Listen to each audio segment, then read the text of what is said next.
নমস্কাৰ knowledge club চেনেললৈ স্বাগতম জনাইছোঁ। আজি আমি বংশগতি আৰু ক্ৰমবিকাশৰ বিষয়ে আলোচনা কৰিবলৈ আগবাঢ়িছোঁ। ভিডিঅ'টো প্ৰথমৰ পৰা শেষলৈকে ভালদৰে চালে আমি জানিবলৈ সক্ষম হ'ম বংশগতিৰ বিভিন্ন তথ্য আৰু সূত্ৰসমূহ আৰু লগতে ক্ৰমবিকাশৰ বিভিন্ন তথ্য বিষয়ে। তা প্ৰথমতে চোৱা যাওক বংশগতি হেৰিডিটি কি। নম্বৰ 1 বংশগতি ইংলিছত কোৱা হয় হেৰিডিটি।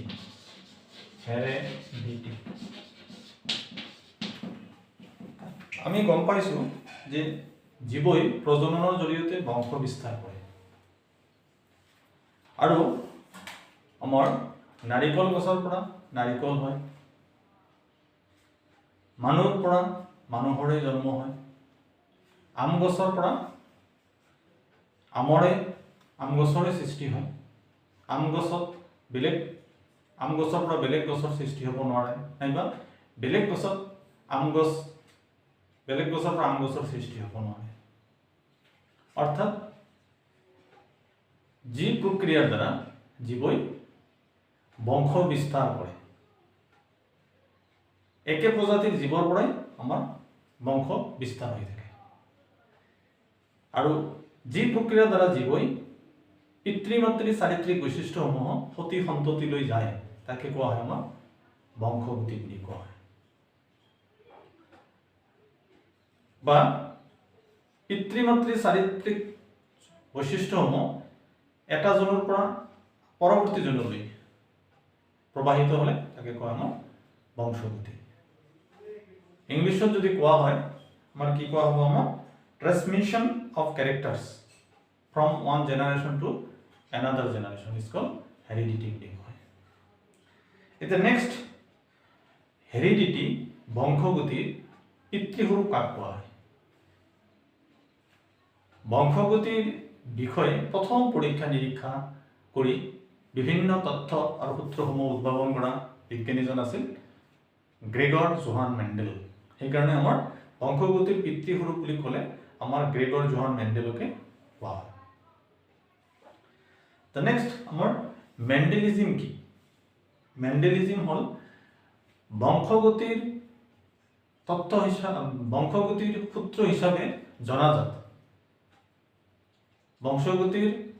হিচাপে জনাজাত তথ্যবোৰকে কোৱা হয় মেণ্ডেলিজিম বা মেণ্ডেলীয় তথ্য বুলি কোৱা হয়।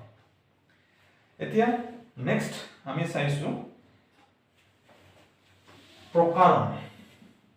নেক্সট আমাৰ বংশগতিৰ বাহক। বংশগতিৰ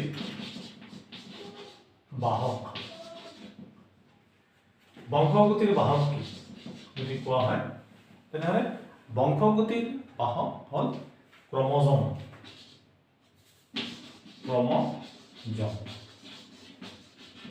ক্ৰমজমে বংশগতিৰ চৰিত্ৰ বহন কৰে আৰু ক্ৰমজমৰ ক্ষুদ্ৰ অংশ কোৱা হয় আমাৰ জিন বুলি কয়। জিন কিহেৰে গঠিত? জিন হ'ল আমাৰ ডিএনএ। ডিঅক্সিৰিব নিউক্লিক এচিড ডিএনএ আৰু প্ৰটিনৰ দ্বাৰা গঠিত।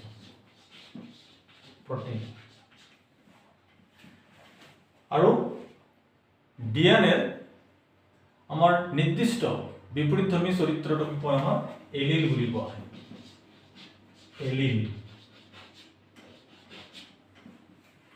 এলিল তেনেহ'লে কি ভেৰিয়েণ্ট অফ ডিএনএ। যে আমাৰ ডিএনএ হ'ল আমাৰ বিশেষ ধৰণৰ বিপৰীত চৰিত্ৰধৰ্মী। আমাৰ ক্ৰমজমৰ থাকে বিপৰীতধৰ্মী চৰিত্ৰ বহনকাৰী অংশ। ক্ৰমজমত জিন থাকে আৰু জিন কিহেৰে গঠিত? ডিএনএ আৰু প্ৰটিনৰ দ্বাৰা গঠিত। আৰু এলিল কি? এলিল হ'ল আমাৰ এক ধৰণৰ বৈশিষ্ট্যমূলক জিন বুলি কয়। তেনেহ'লে বংশগতিৰ চৰিত্ৰৰ বাহক কি? তো বংশগতিৰ চৰিত্ৰৰ বাহক বুলি ক'লে আমি ক্ৰমজম বা জিনক বুজিম। অৰ্থাৎ জিন বা ক্ৰোমোজোমই হল বংশগতিৰ চৰিত্ৰ বাহক। নেক্সট আমি চাম প্ৰকাৰণ কি। প্ৰকাৰণ ইংলিশত কোৱা হয় ভেৰিয়েশ্যন। ভেৰিয়েশ্যন বা প্ৰকাৰণ। কোনো দুটা জীৱই একে নহয়, আনকি পিতৃ মাতৃৰ একে পিতৃ মাতৃৰ সন্তান সন্ততিবোৰো একে নহয়। একে প্ৰজাতিৰ মাজত থকা বৈশিষ্ট্যবোৰকে বা পাৰ্থক্যবোৰকে কোৱা হয় আমাৰ বিভিন্নতা বা প্ৰকাৰণ বুলি কোৱা হয়। ইংলিছত কোৱা হয় ভেৰিয়েশ্যন। আমাৰ প্ৰকাৰণ দুই ধৰণৰ হয়। কি দুই ধৰণৰ হয়? এটা হ'ল বংশগতিক। বংশগতিক প্ৰকাৰণ বুলি কোৱা হয়। হেৰিডিটিয়াৰি ভেৰিয়েশ্যন। আর এটা হল অবংশগতিক প্রকারণ বুলি কয়। অবংশগতিক প্রকারণ inheritive variation. Inhereditary variation and hereditary variation. Okay, তো বংশগতিক প্রকারণ কি? জিনৰ পৰিৱৰ্তনৰ কাৰণে যিটো পৰিৱৰ্তন দেখা যায় তাকে কোৱা হয় আমাৰ বংশগতিক প্ৰকাৰণ। আনহাতে আমাৰ ভৌগোলিক পৰিৱেশ, পাৰিপাৰ্শ্বিক খাদ্য, ভৌগোলিক পৰিৱেশৰ পাৰ্থক্যৰ কাৰণে পৰিৱৰ্তনৰ ফলত যিটো বিভিন্নতা দেখা যায় তাকে কোৱা হয় আমাৰ অবংশগতিক প্ৰকাৰণ বুলি কোৱা হয়। প্ৰকাৰণ আৰু বংশগতি এটা মুদ্ৰা দুটা পিঠিৰ দৰে।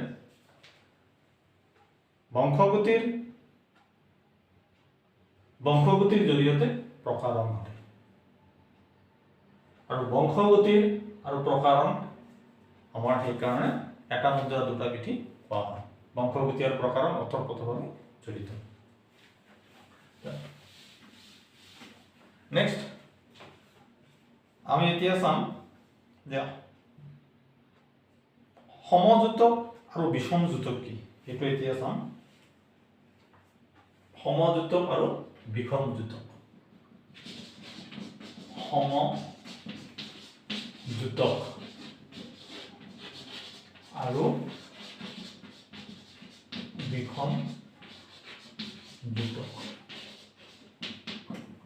সমযুতক হোমোজাইগাছ এণ্ড হেট্ৰোজাইগাছ বুলি কোৱা হয় ইংলিছত। সমযুতক কি? জীৱ এটাৰ কোনো চৰিত্ৰৰ বাবে থকা এলিল দুটা। এলিল মানে আমাৰ এ ভেৰিয়েণ্ট অফ জিন। জিনৰ বিপৰীতধৰ্মী যিটো চৰিত্ৰ তাকে এলিল বুলি কোৱা হয়। আমাৰ জীৱ এটাৰ কোনো চৰিত্ৰৰ বাবে এলিল দুটা যদি একে হয় তেনেহলে তাক কোৱা হয় আমাৰ সমযুতক, আৰু এলিল দুটা যদি বেলেগ বেলেগ হয় তাকে কয় বিষমযুতক। উদাহৰণস্বৰূপে আমাৰ এইটো সমযুতক বুলি কোৱা হ'ব। এইটো সমযুতক স্মল টি সমযুতক বা কেপিটেল টি সমযুতক, আৰু বিষমযুতক হ'ব কেপিটেল স্মল যে থাকে এটা হ'ব বিষমযুতক। এলিল দুটা একে ধৰণৰ হলে সমযুতক, এলিল দুটা বেলেগ বেলেগ হলে আমাৰ বিষমযুতক বুলি কোৱা হয়। নেক্সট হৈ গ'ল। নেক্সট আমি চাম আমাৰ ব্যক্তৰূপ আৰু জনুৰূপ কি। ব্যক্ত ৰূপ আৰু জনুৰূপ।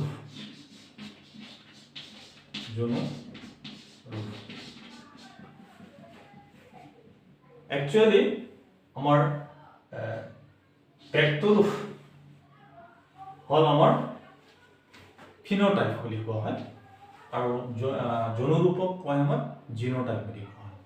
ব্যক্তৰূপ কি? কোনো এজন ব্যক্তিৰ বাহ্যিক লক্ষণ বা বাহ্যিক প্ৰকাশকে কয় আমাৰ ব্যক্তৰূপ বুলি কোৱা হয়। এটা হ'ল ফিনোটাইপ বুলি কোৱা হয়। আৰু জনুৰূপ কোনো এজন ব্যক্তিৰ জিনৰ সংগঠনকে কোৱা হয় আমাৰ জনুৰূপ বুলি কোৱা হয়। তেনেহ'লে ব্যক্তৰূপ আৰু জনৰূপ হৈ গ'ল। এটা হ'ল বাহ্যিক প্ৰকাশক, কোনো এটা জীৱৰ বাহ্যিক প্ৰকাশকে কোৱা হয় ব্যক্তৰূপ, আৰু জিনৰ সাংগঠনিক পৰিৱৰ্তনকে কোৱা হয় আমাৰ জনৰূপ বুলি কোৱা হয়। Genotype, phenotype. এতিয়া নেক্সট আমাৰ জিনোটাইপ প্লাছ পৰিৱেশ যোগী ফিনোটাইপ হৈ গ'ল। জিন টাইপ, জিনীয় ৰূপ প্লাছ পৰিৱেশ, এই দুটাৰ সংমিশ্ৰণত আমাৰ মানুহৰ ব্যক্ত ৰূপ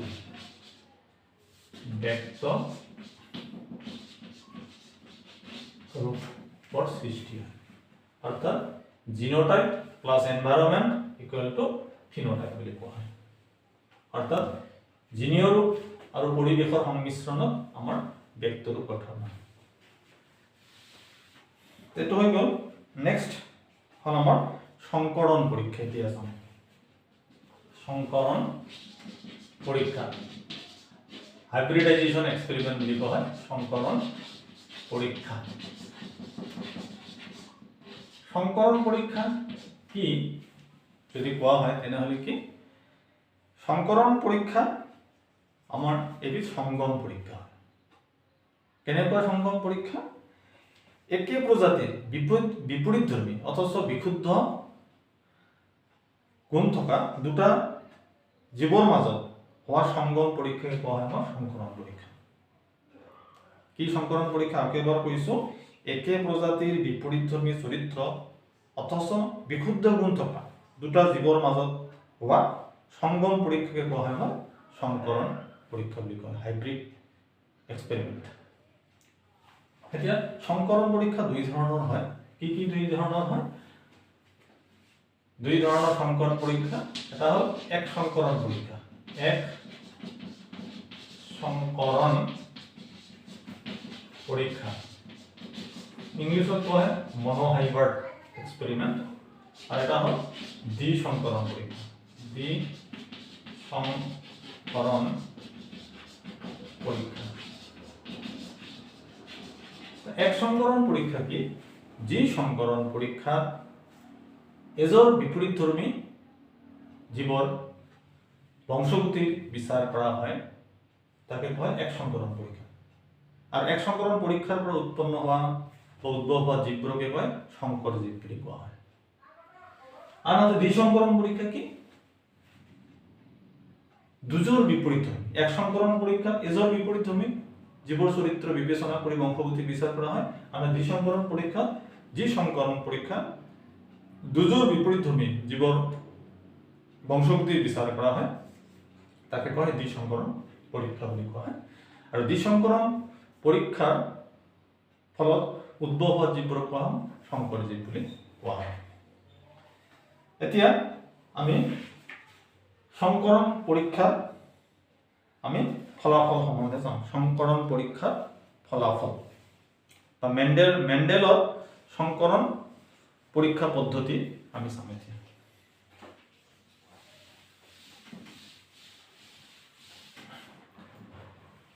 মেণ্ডেলৰ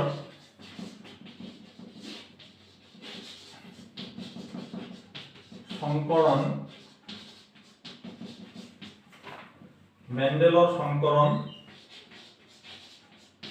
পৰীক্ষা পদ্ধতি।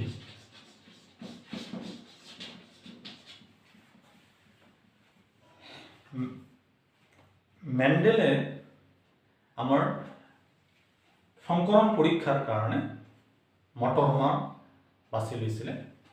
বিভিন্ন লক্ষণত 7জন মটৰমা বাছি লৈছে। যেনেকুৱা আমাৰ মটৰমাহৰ ওখ চৰিত্ৰ আৰু চাপৰ চৰিত্ৰ, বিষ্টকৰ আমাৰ আকৃতি, যেনেকৈ আমাৰ ঘূৰণীয়া হতৰা, তেনেকৈ বিষ্টকৰ বৰণৰ ক্ষেত্ৰত আমাৰ হালধীয়া, সেউজীয়া ইত্যাদি বিপৰীতধৰ্মী চৰিত্ৰ আমাৰ সংকৰণ পৰীক্ষাৰ কাৰণে মটৰমাহৰ সাতজন বিপৰীতধৰ্মী চৰিত্ৰ তেওঁ নিৰ্বাচন কৰিছিলে। তেওঁ দেখা পাইছিলে যে আমাৰ সংকৰণ পৰীক্ষাত আমাৰ পিতৃগৃহত আমাৰ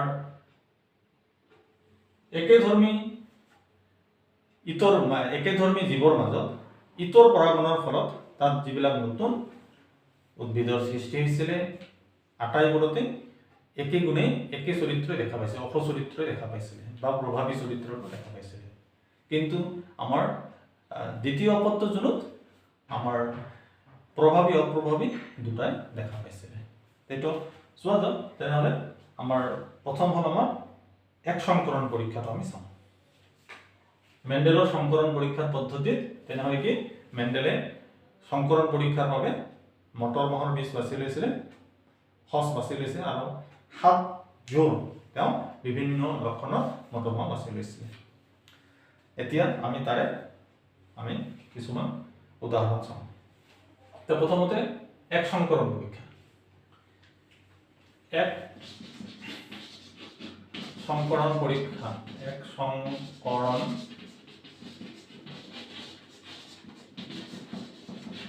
পৰীক্ষাৰ ফলাফল। এক সংকৰণ পৰীক্ষাত আমাৰ মেণ্ডেলে আমাৰ এজোৰ বিপৰীতধৰ্মী চৰিত্ৰ মটৰ মাহ নিৰ্বাচন কৰিছিলে। এটা হ'ল অস প্ৰজাতিৰ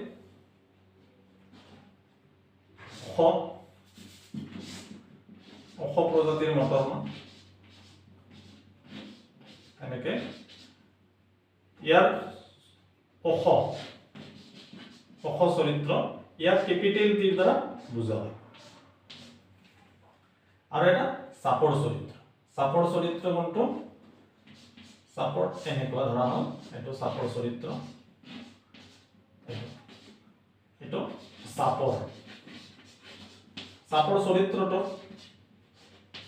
স্মল টিৰ দ্বাৰা বুজোৱা হয়। এইটো বিশুদ্ধ অস আৰু বিশুদ্ধ সমযুতক বুলি কোৱা হয়। সমযুতক মানে একে চৰিত্ৰ, সমযুতক অস আৰু সমযুতক চাপৰ। এই দুটাৰ মাজত যদি সংকৰণ ঘটোৱা হয় বা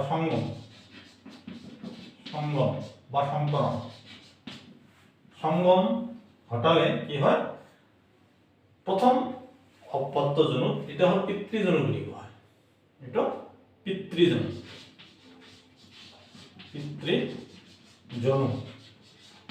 এইটো P1 বুলি কোৱা হয়। P1 এই দুটাৰ মাজত যদি সংকৰণ ঘটা হয় তেনেহ'লে আমাৰ যিবিলাক নতুন জীৱৰ সৃষ্টি হ'ব বা নতুন উদ্ভিদৰ সৃষ্টি হ'ব আটাইবোৰে চৰিত্ৰ অস হয়। অৰ্থাৎ ইয়াত আটাইবোৰে অস চৰিত্ৰৰ হ'ব। তেনেহ'লে আমাৰ আটাইবোৰে অস, এইটো T। নেক্সট সব অস হ'ব, এইটো T।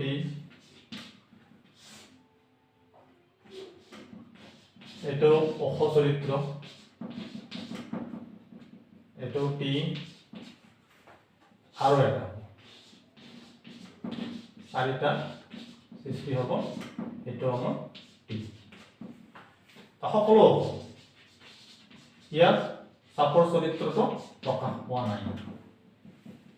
এটা হ'ল প্ৰথম জনু বুলি কয়, প্ৰথম অপত্য জনু। এইটো F1 ৰ দ্বাৰা বুজোৱা হয়। এতিয়া এইটো সপৰাগণ কৰা হৈছে, ইতৰ পৰাগণ, বিশুদ্ধ অস বিশুদ্ধ চাপৰ, এইটো ইতৰ পৰাগণ।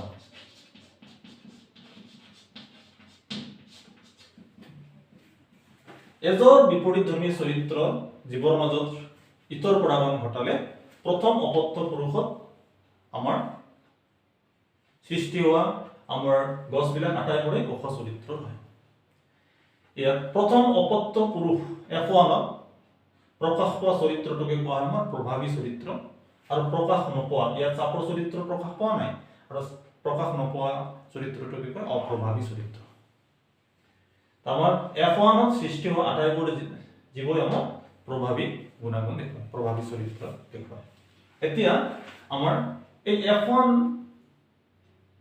প্ৰথম অপত্য পুৰুষ F1ত উৎপত্তি হোৱা জীৱবোৰৰ মাজত যদি আমাৰ স্বপৰাগণ ঘটোৱা হয়, স্বপৰাগণ তাত মানে ইয়াত ইহঁতৰ মাজত এতিয়া যদি স্বপৰাগণ ঘটোৱা হয়,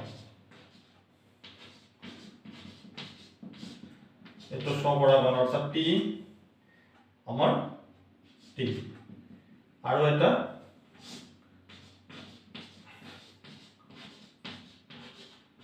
যদি স্বপৰাগণ ঘটোৱা হয় টি টি, তেনেহলে কি হ'ব, ইয়াৰ পৰা আকৌ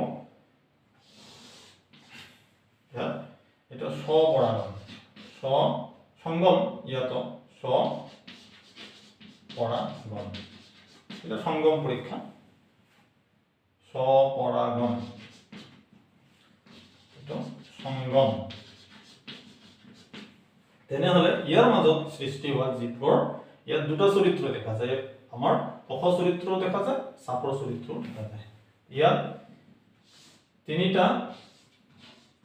অখ চৰিত্ৰ দেখা পোৱা যাব,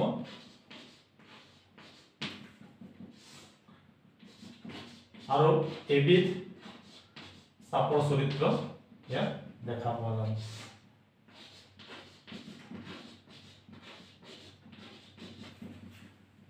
এবিধ চাপৰ হ'ব। ইয়াত এইটো বিশুদ্ধ অখ চৰিত্ৰ, এইটো শংকৰ অখ বুলি কোৱা হ'ব, এইটো বিশুদ্ধ চাপৰ চৰিত্ৰ বুলি কোৱা হ'ব। ইয়াত এই তিনিটা অখ চৰিত্ৰ, সেইকাৰণে এটা 3, আৰু এইটো এটা চৰিত্ৰ, এইটো চাপৰ চৰিত্ৰ, এইটো অখ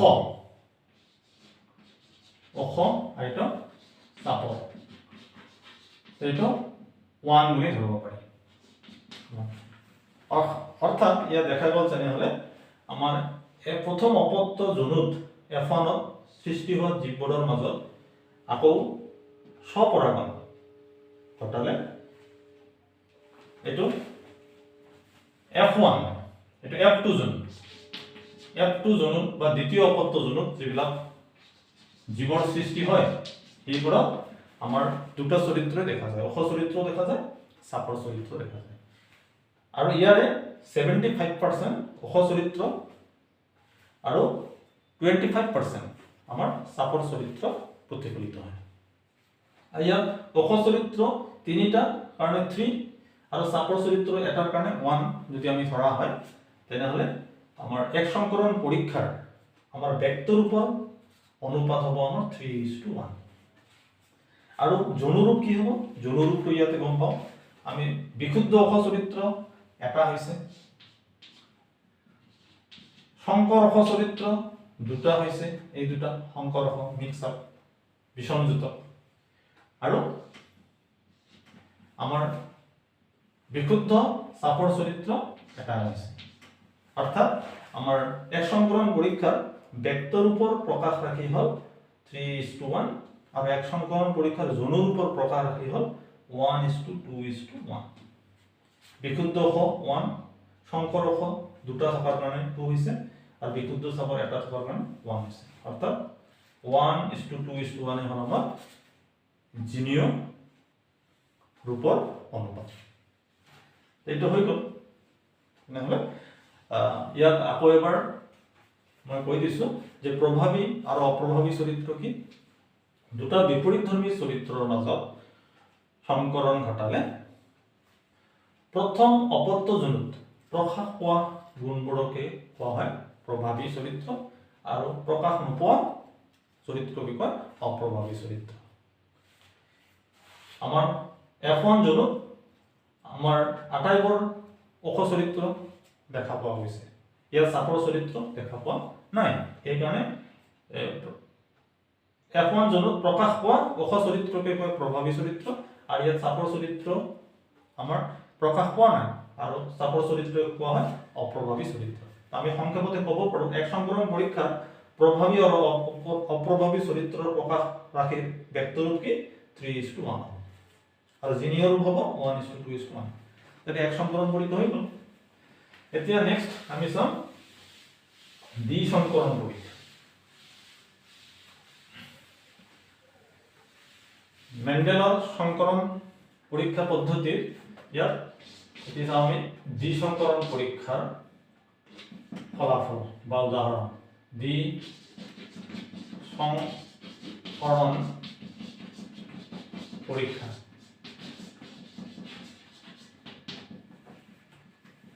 দ্বি সংকৰণ পৰীক্ষাত কি কৰা হয় ইয়াত দুজোৰ বিপৰীত যি সংকৰ পৰীক্ষাত দুজোৰ বিপৰীত ধৰ্মী চৰিত্ৰ বিবেচনা কৰি বংশগতিৰ বিচাৰ কৰা হয় তাকে কয় দ্বি সংকৰণ পৰীক্ষা দ্বি সংকৰণ পৰীক্ষাত আমাৰ মেন্ডেলে আমাৰ দুজোৰ বিপৰীত ধৰ্মী চৰিত্ৰ আমাৰ ব্যৱহাৰ কৰিছিল কি এটা হল আমাৰ 20 টকাৰ আকৃতি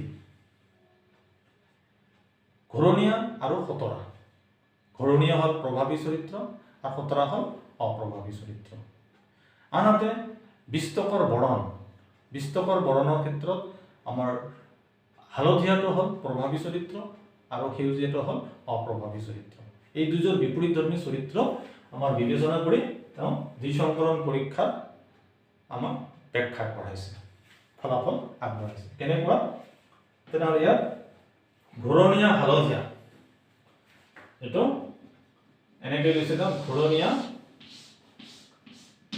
এটো ঘূৰণীয়া হালধীয়া ঘূৰণীয়া হালধীয়া এই চৰিত্ৰটো আমাৰ আৰ ঘূৰণীয়া আৰু হালধীয়া চৰিত্ৰ y দ্বাৰা বুজোৱা হয় আৰু এটা হল আমাৰ খতৰা আৰু সেউজীয়া খতৰা আৰু সেউজীয়া এটো দেখুৱা হৈছে খতৰা সেউজীয়া এটা হল আমাৰ খতৰা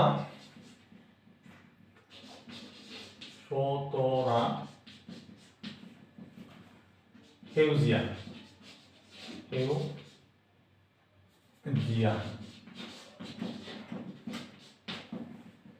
এই চৰিত্ৰটো আমাৰ খতৰা স্মল r দ্বাৰা বুজোৱা হয় আৰু সেউজীয়াটো স্মল y দ্বাৰা বুজোৱা হয়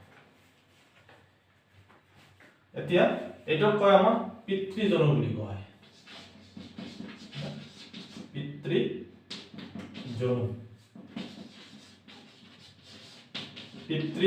P1 তা পিতৃজনত কি কৰা হয় তেনেহলে আমাৰ দুজোৰ বিপৰীত ধৰ্মী চৰিত্ৰ বিবেচনা কৰা হয় আমাৰ ইয়াত প্ৰভাৱী চৰিত্ৰ হল ঘূৰণীয়া হালধীয়া আৰু অপ্ৰভাৱী চৰিত্ৰ হল আমাৰ খতৰা সেউজীয়া এই দুটাৰ মাজত আমাৰ সংকৰণ ঘটালে তেনেহলে কি হয় আমাৰ ইয়াত জনন কোষ গঠন হ'ব জনন কোষ গঠনৰ সময়ত আমাৰ জনন কোষ আমাৰ RY হ'ব আৰু ইয়াত জনন কোষত ইয়াত RY হ'ব এতিয়া ইহঁতৰ মাজত নিষেচন ঘটিব নিষেচন হলে কি হ'ব আমাৰ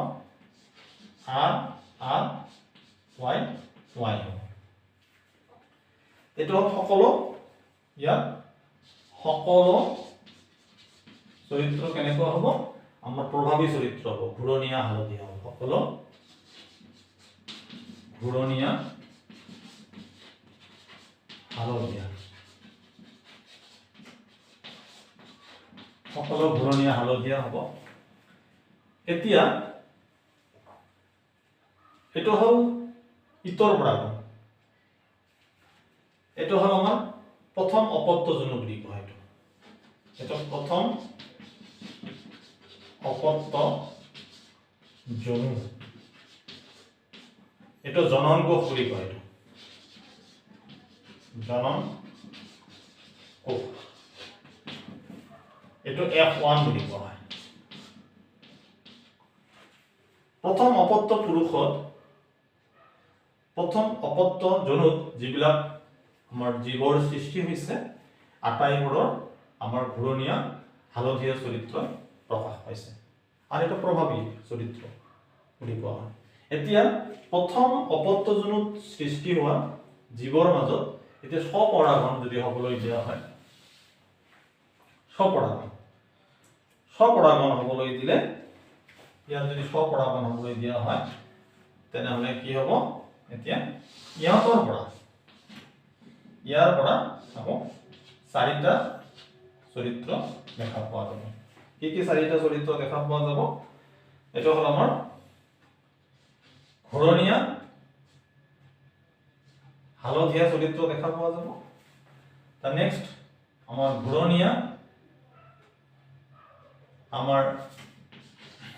ঘূৰণীয়া আৰু সেউজীয়া দেখা পোৱা যাব। নেক্সট খতৰা হালধীয়া দেখা পোৱা যাব, আৰু ইয়াত খতৰা আৰু সেউজীয়া দেখা পোৱা যাব।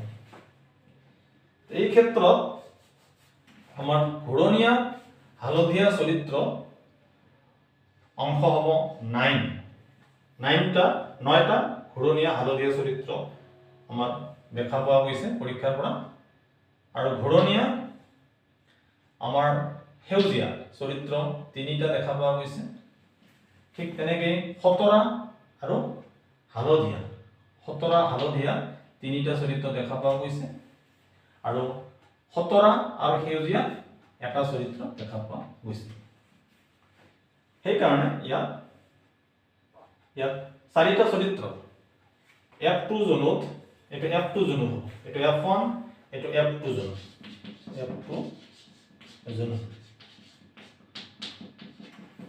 F2 জোনত আমাৰ 4টা চৰিত্ৰৰ ভেক্টৰ ৰূপৰ F2 জোনত উৎপত্তি হোৱা 4টা চৰিত্ৰৰ দ্বিসংকৰণ পৰীক্ষাৰ ভেক্টৰ ৰূপৰ অনুপাত হ'ল, দ্বিসংকৰণ পৰীক্ষাৰ ভেক্টৰ ৰূপৰ অনুপাত সমান 9:3:1 বুলি কোৱা হয়। তেনেহ'লে দ্বিসংকৰণ পৰীক্ষা কি কৰা হয়? দ্বিসংকৰণ পৰীক্ষা দুজোৰ বিপৰীতধৰ্মী চৰিত্ৰ বিবেচনা কৰা হয়। এজৰ হ'ল আমাৰ ঘূৰণীয়া আমাৰ খতৰা, আৰু এজৰ হ'ল আমাৰ হালধীয়া সেউজীয়া। এইটো ঘূৰণীয়া হালধীয়া সমযুক্ত বিশুদ্ধ গুণসম্পন্ন, আৰু খতৰা সেউজীয়া আৰু বিশুদ্ধ অপ্ৰভাৱী গুণসম্পন্ন। ইয়াত এই দুটাৰ মাজত সংকৰণ ঘটালে প্ৰথম অপত্যজনুত সৃষ্টি হোৱা আটাইবোৰ জীৱই আমাৰ আটাইবোৰ চৰিত্ৰই ঘূৰণীয়া হালধীয়া হয়। এতিয়া প্ৰথম অপত্যজনুত উৎপন্ন হোৱা জীৱবোৰৰ মাজত আকৌ স্বপৰাগণ হ'বলৈ দিলে তাৰ পৰা উৎপত্তি হোৱা জীৱবিলাকৰ আমাৰ ঘূৰণীয়া হালধীয়া হয়, ঘূৰণীয়া সেউজীয়া হয়, খতৰা হালধীয়া হয়, আৰু ঘূৰণীয়া সেউজীয়া। আৰু ইয়াত এই চৰিত্ৰবিলাক ঘূৰণীয়া হালধীয়াৰ লক্ষণ 9টা, ঘূৰণীয়া সেউজীয়াৰ লক্ষণ 3টা, খতৰা হালধীয়াৰ লক্ষণ 3টা, আৰু ঘূৰণীয়া সেউজীয়াৰ লক্ষণ এটা দেখা গৈছে। সেইকাৰণে দ্বিসংকৰণ পৰীক্ষাৰ ভেক্টৰ ৰূপৰ অনুপাত হ'ল 9:3:3:1 বুলি কোৱা হয়। এইটো হৈ গ'ল। নেক্সট আমি আগবাঢ়িছো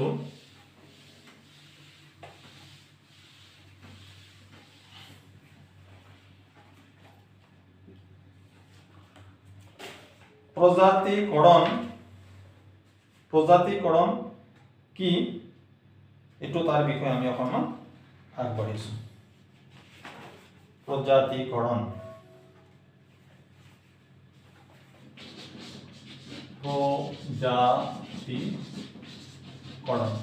ইংলিছত কোৱা হয় স্পেচিয়েশ্যন। প্ৰজাতিকৰণ বা স্পেচিয়েশ্যন কি? প্ৰজাতিকৰণ হ'ল নতুন জীৱ সৃষ্টিৰ প্ৰক্ৰিয়াটোকে কয় আমাৰ প্ৰজাতিকৰণ বুলি কোৱা হয়। তাৰ প্ৰজাতিকৰণত অৰিহণা যোগোৱা আমাৰ মেকানিজম অফ স্পেচিয়েশ্যন, প্ৰজাতিকৰণত প্ৰভাৱ বিস্তাৰ কৰা আমাৰ উৎসসমূহ কি কি? ইয়াত 4টা প্ৰধান উৎসই প্ৰভাৱ পেলায় প্ৰজাতিকৰণত। এটা হল আমাৰ প্ৰাকৃতিক নিৰ্বাচন। প্ৰাকৃতিক নিৰ্বাচন, প্ৰাকৃতিক নিৰ্বাচনে প্ৰজাতিকৰণত সহায় কৰে। নেক্সট হল জিনীয় পদযুক্ত, জিনীয় পদযুক্তীয় প্ৰজাতিকৰণত সহায় কৰে। নেক্সট হল ভৌগোলিক পৰিৱেশ বা পাৰিপাৰ্শ্বিক পৰিৱৰ্তন,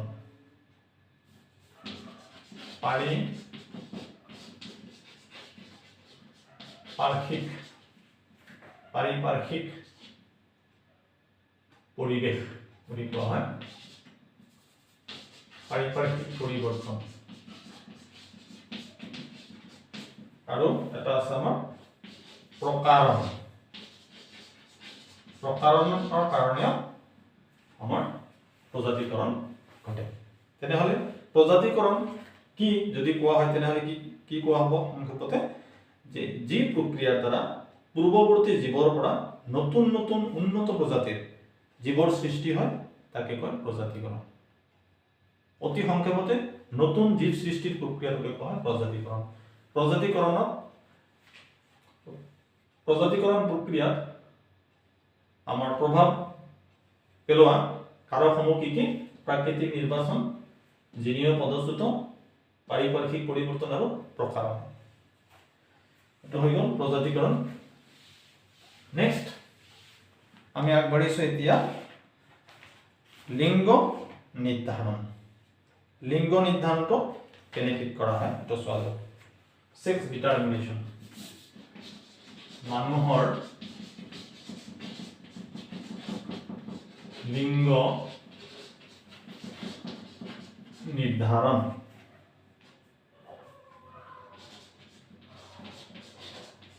ইংলিছত কোৱা হয় সেক্স ডিটাৰমিনেশ্যন।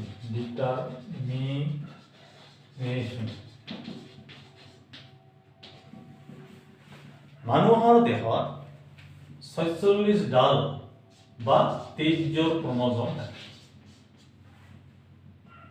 তাৰে এজৰ কোৱা হয় আমাৰ লিংগ ক্ৰম'জম বুলি কয় বা যৌন ক্ৰম'জম বুলি কয়, আৰু আন বাহ্যৰ কোৱা হয় আমাৰ অট ক্ৰম'জম বুলি কোৱা হয়।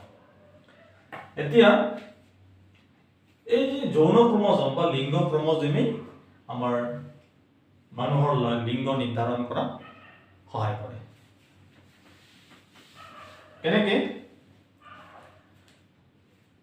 এতিয়া আমি যদি চাওঁ মানুহৰ পিতৃদেহত, মাতৃদেহত আমাৰ একে ধৰণৰ দুটা এক্স ক্ৰম'জম থাকে। মাতৃ দেহত কি থাকে তেনেহলে একেধৰ্মী দুটা এক্স ক্ৰম'জম থাকে, আৰু পিতৃ দেহত আমাৰ এক্স ৱাই দুটা ভিন্ন ক্ৰম'জম এক্স ৱাই থাকে। এতিয়া মাতৃদেহত থকা এক্স এক্স ক্ৰম'জমক ডিম্বাণু বুলিও কোৱা হয়। এটা ডিম্বাণু। আৰু পিতৃদেহত থকা এক্স ৱাই ক্ৰম'জমক শুক্ৰাণু বুলিও কোৱা হয়। শুক্ৰাণু। এতিয়া মাতৃ আৰু পিতৃৰ মাজত নিষেচন ঘটিলে, এতিয়া শুক্ৰাণু আৰু ডিম্বাণুৰ মাজত নিষেচন ঘটিলে তাত যদি মাতৃদেহৰ ডিম্বাণু এক্স ক্ৰম'জম, এটা ক্ৰম'জম বুলিও কোৱা হয়, ক্ৰম'জম। মাতৃদেহত থকা এক্স ক্ৰম'জম যুক্ত ডিম্বাণুৱে যদি পিতৃদেহত আমাৰ এক্স ক্ৰম'জম যুক্ত শুক্ৰাণুৰ সৈতে লগ লাগে তেন্তে তাৰ ফলত আমাৰ ছোৱালী সন্তান হয়। ছোৱালী। আকৌ কৈছো যে মাতৃদেহত আমাৰ একেধৰ্মী দুডাল এক্স ক্ৰম'জম থাকে, তাত XX দ্বাৰা বুজোৱা হয়, আৰু পিতৃদেহত আমাৰ দুটা বিপৰীতধৰ্মী ক্ৰম'জম থাকে, তাত XY দ্বাৰা বুজোৱা হয়। আৰু মাতৃদেহত থকা XX ক্ৰম'জমক ডিম্বাণু বুলি কোৱা হয়, আৰু পিতৃদেহত থকা XY ক্ৰম'জমক শুক্ৰাণু বুলিও কোৱা হয়। যদি মাতৃদেহত থকা X ক্ৰম'জমে পিতৃদেহত থকা X ক্ৰম'জমৰ সৈতে লগ লাগে তেন্তে ছোৱালী সন্তান হ'ব, আৰু মাতৃদেহত থকা X ক্ৰম'জমে যদি পিতৃদেহত থকা Y ক্ৰম'জমৰ সৈতে লগ লাগে তেন্তে তাৰ ফলত ল'ৰা সন্তান হয়। ল'ৰা এইটো নিচেচনৰ ফলত আমাৰ এইটো ঘটে। এইটো হৈ গ'ল। তেনেহ'লে মানুহৰ লিংগ নিৰ্ধাৰণ কিদৰে কৰা হয়? তেনেহ'লে মাতৃদেহত XX ক্ৰম'জম থাকে আৰু পিতৃদেহত XY ক্ৰম'জম থাকে। মাতৃদেহত থকা X ক্ৰম'জমযুক্ত ডিম্বাণুই যদি পিতৃদেহত থকা X ক্ৰম'জম শুক্ৰাণুৰ সৈতে লগ লাগে তাৰ ফলত ছোৱালী সন্তান হয়, আৰু মাতৃদেহত থকা X ক্ৰম'জম ডিম্বাণুই যদি পিতৃদেহত থকা Y ক্ৰম'জম শুক্ৰাণুৰ সৈতে লগ লাগে তেনেহ'লে ল'ৰা সন্তান হয়। একেধৰ্মী ক্ৰম'জমৰ মিলনৰ ফলত নিচেচনৰ ফলত ছোৱালী সন্তান হয়, আৰু বিপৰীতধৰ্মী আমাৰ ক্ৰম'জমৰ আমাৰ নিচেচনৰ ফলত ল'ৰা সন্তান হয়। এইটো হৈ গ'ল। এতিয়া আমি আগবাঢ়িছো বিৱৰ্তনৰ বিষয়ে। বিৱৰ্তন বা ক্ৰম বিকাশ একে কোৱা হয়। আমি বিৱৰ্তন আৰু ক্ৰম বিকাশৰ বিষয়ে আগবাঢ়িছো। বিৱৰ্তন বা ক্ৰম বিকাশ, ইংলিছত কোৱা হয় ইভলিউশন। ক্ৰম বিকাশ, ইভলিউশন। ক্ৰম বিকাশ বা ইভলিউশন, ক্ৰম বিকাশ ক্ৰমান্বয়ে বিকাশ হোৱা, ধাৰাবাহিক হয়, ধীৰ অথচ ক্ৰমাগত পৰিৱৰ্তনৰ মাজেৰে সৰল আদি জীৱৰ পৰা জটিল উন্নত ধৰণৰ বিভিন্ন প্ৰজাতিৰ জীৱৰ সৃষ্টিকে কোৱা হয় আমাৰ বিৱৰ্তন বা জৈৱ বিৱৰ্তন বুলি কোৱা হয়। আমাৰ পৃথিৱীৰ বুকুত থকা জীৱসমূহৰ বুৰঞ্জীৰ অধ্যয়নকে কোৱা হয় আমাৰ ক্ৰম বিকাশ বিজ্ঞান বুলি কোৱা হয় বা ক্ৰম বিকাশ বিদ্যা বুলি কোৱা হয়। ইয়াত আমাৰ পৃথিৱীত জীৱৰ উৎপত্তি বিশ্বব্ৰহ্মাণ্ডত পৃথিৱীৰ উৎপত্তিৰ সৈতে ওতঃপ্ৰোতভাৱে জড়িত। বিশ্বব্ৰহ্মাণ্ডত পৃথিৱীৰ উৎপত্তি যেতিয়া হৈছে তেতিয়াই আমাৰ জীৱৰো উৎপত্তি হৈছে। এতিয়া এটা থিয়ৰী আছে আমাৰ বায়োজেনেসিস, জীৱাৎপত্তি। বায়োজেনেসিসটো কি এইটো চোৱা যাওক।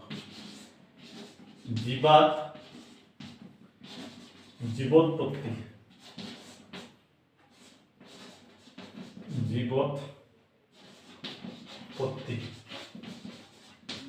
ইংলিছত কোৱা হয় theory of biogenesis. Theory of biogenesis. Theory of biogenesis কি যদি কোৱা হয় তেনেহ'লে কি ক'ম যে কোনো জীৱই স্বতঃস্ফূৰ্তভাৱে সৃষ্টি হ'ব নোৱাৰে। এক পূৰ্বৱৰ্তী জীৱৰ পৰাহে পৰৱৰ্তী জীৱৰ উৎপত্তি হয়, আৰু ইয়াকে কয় বায়োজেনেসিস বুলি কোৱা হয়।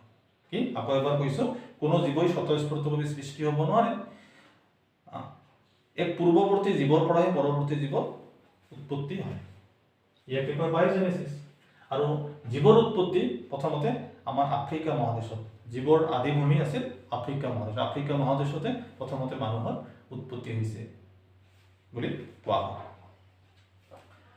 এতিয়া ক্ৰম বিকাশ বা বিৱৰ্তন মতবাদ, বিৱৰ্তনৰ মতবাদ থিয়ৰী অফ ইভলিউশন যদি কোৱা হয়, বিৱৰ্তনৰ মতবাদ বা ক্ৰমবিকাশৰ মতবাদ। ক্ৰমবিকাশৰ মতবাদ আমাৰ প্ৰথমতে আমাৰ বিজ্ঞানী লেমাৰ্কে দিছিল। ক্ৰমবিকাশৰ বিষয়ে বৈজ্ঞানিক ধাৰণা প্ৰথমতে বিজ্ঞানী লেমাৰ্কে আগবঢ়াইছিল। আৰু লেমাৰ্কৰ মতবাদৰ ভিত্তি আছিল আৰ্জিত চৰিত্ৰৰ বংশগতি। লেমাৰ্কৰ ক্ৰমবিকাশৰ বা বিৱৰ্তনৰ মতবাদ কিহৰ ওপৰত প্ৰতিষ্ঠিত? লেমাৰ্কৰ বিৱৰ্তনৰ মতবাদ আমাৰ আৰ্জিত চৰিত্ৰৰ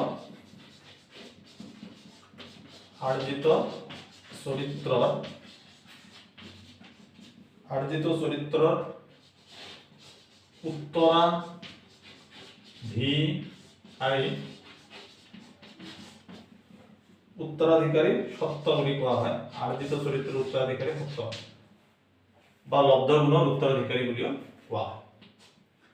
তেনেহলে এইটো আৰ্জিত চৰিত্ৰৰ উত্তৰাধিকাৰী সত্য বা লব্ধ গুণৰ উত্তৰাধিকাৰী কি যদি কোৱা হয় তেনে কি যে জীৱবিলাক পৰিৱৰ্তিত পৰিৱেশৰ লগত খাপ খোৱাকৈ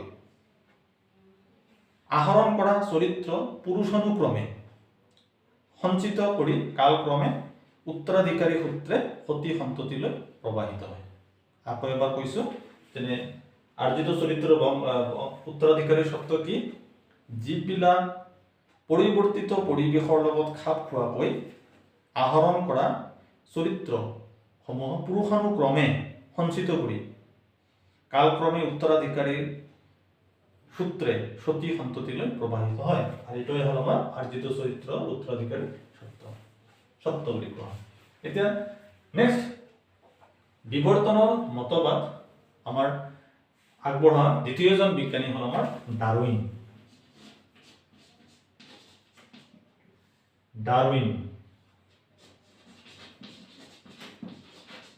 ডাৰউইনেও বিৱৰ্তনৰ মতবাদ আগবঢ়াইছে। লেমাৰ্কৰ মতবাদৰ ভিত্তি হ'ল আৰ্জিত চৰিত্ৰৰ উত্তৰাধিকাৰী সত্য আৰু ডাৰউইনৰ মতবাদৰ ভিত্তি হ'ল আমাৰ প্ৰাকৃতিক নিৰ্বাচন মতবাদ বুলি কোৱা হয়।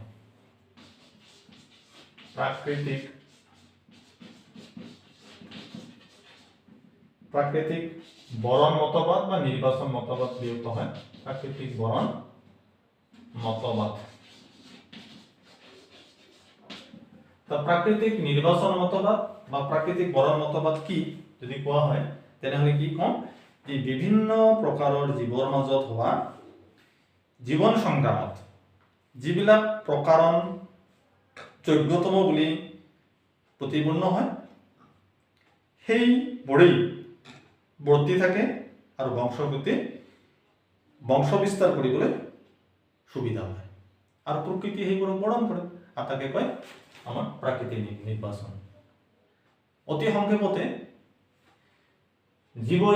জীৱন যুদ্ধত অৱতীৰ্ণ হৈ যিবোৰে আমাৰ বংশ বিস্তাৰ কৰি জীয়াই থাকে সেইবোৰক প্ৰকৃতিয়ে বৰণ কৰে আৰু ইয়াকে কয় প্ৰাকৃতিক নিৰ্বাচন মতবাদ।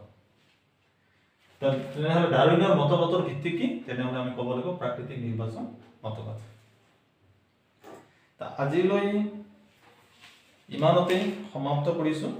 ভিডিঅ'টো চোৱাৰ কাৰণে ধন্যবাদ জনাইছো। নতুন ভিডিঅ'ৰ সৈতে আকৌ লগ পোৱাৰ আশাৰে আজিলৈ সামৰিছো। নমস্কাৰ।